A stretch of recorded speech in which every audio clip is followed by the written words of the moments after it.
மகரம். மகரம் என்பது காலபுருஷனருக்கு 10ஆம் இடம். அந்த 10ஆம் இடத்தை காலபுருஷனுக்கு 10ஆம் இடம் என்று சொல்லக்கூடிய மகரத்தை 9ஆம் பார்வையாக குரு பார்த்து கொண்டிருக்கக்கூடிய காலம். அப்ப 12க்கு அதிபதி 3க்கு அதிபதி குரு என்ன செய்யறார்? 5ஆம் இடத்துல உட்கார்ந்து 9ஆம் பார்வையாக ராசியையும், ராசிக்கு 9ஆம் இடத்தை 5ஆம் பார்வையாகவும், ராசிக்கு லாபஸ்தானத்தை 7ஆம் பார்வையாகவும் பார்த்து கொண்டிருக்கக்கூடிய ஒரு காலகட்டம் மகரத்திற்கு ஒரு அற்புதமான காலம்னு சொல்லலாம். இது ரொம்ப ரொம்ப ரேர். 12 வருஷத்துக்கு ஒரு முறை தான் ரிஷபத்துல இருந்து குரு இந்த இடத்தெல்லாம் பார்க்கும். 9ஆம் இடத்த 11ஆம் இடத்த ராசியை, எவ்வளவு ஒரு நல்ல காலம் இல்லையா?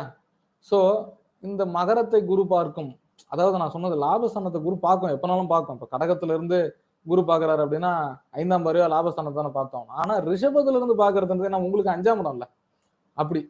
சோ இந்த மகரத்தை குரு பார்ப்பது என்பது லாபஸ்தானத்தையும் உங்களுடைய பாக்கியஸ்தானத்தையும் குரு பகவான் சஞ்சாரம் செய்து பார்த்து கொண்டிருப்பது ஒரு நல்ல காலகட்டம். திருமண வாழ்க்கை இனிக்கும். மாணவ மாணவியர்களுக்கு கல்வி நாட்டம், கல்வி கேள்வியில் சிறந்து விளங்கக்கூடிய ஒரு காலகட்டம். அசையா சொத்துக்கள், உங்களுடைய ஜாப் ப்ரொஃபஷன் பொறுத்த வரைக்கும், அந்த மகரத்தை பொறுத்த வரைக்கும் ஜாப் ப்ரொஃபஷன் நல்லா இருக்கும். எந்த கவலையும் பட தேவையில்லை இந்த காலகட்டத்தில். ஆனா 5ல குரு உட்காந்து 9ஆம் இடத்தை பார்க்குறான். வருமானம் நல்லா பெருகும், எந்த கவலையும் பட தேவையில்லை. மகரம் பொறுத்த வரைக்கும் ஒரு அற்புதமான காலம், அண்டர்லைன் பண்ணி சொல்லலாம். அதான் நான் ஆரம்பிக்கும் போது சொன்னேன், கன்னி, விருச்சகம், மகரம் இந்த 3 ராசிக்காரங்களும் டாப் கியர் தான் இந்த குரோதி ஆண்டு அப்படின்னு சொல்லலாம். ஸோ குரு பயிற்சி மகரத்துக்கு பொறுத்த வரைக்கும் பக்கா சப்போர்ட், அற்புதமான சப்போர்ட் செய்து கொண்டு இருக்கக்கூடிய காலகட்டம். போயிட்டே இருக்கலாம் நீங்க, உங்க ரூட் கிளியர். கல்யாணம் ஆகல, குழந்தை பிறக்கல, லேட் மேரேஜ் சார், பல வருஷமா உட்காந்துருக்கிறோம், 500 ஜாதகம் பார்த்துட்டோம், கல்யாணம் ஆகல, ஆணாக இருந்தாலும் பெண்ணாக இருந்தாலும் மகர ராசினருக்கு திருமணம் உறுதியாகிவிடும்.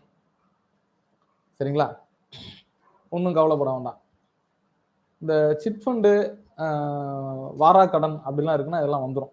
இந்த காலகட்டம் சரியா இருக்கும். அதுக்கெல்லாம் அந்த மாதிரி விஷயங்களுக்கு ரொம்ப அற்புதமான காலகட்டம் சொல்லலாம். அப்போ மகரம் பொறுத்த வரைக்கும் சூப்பர். கும்பம், கும்பத்திற்கு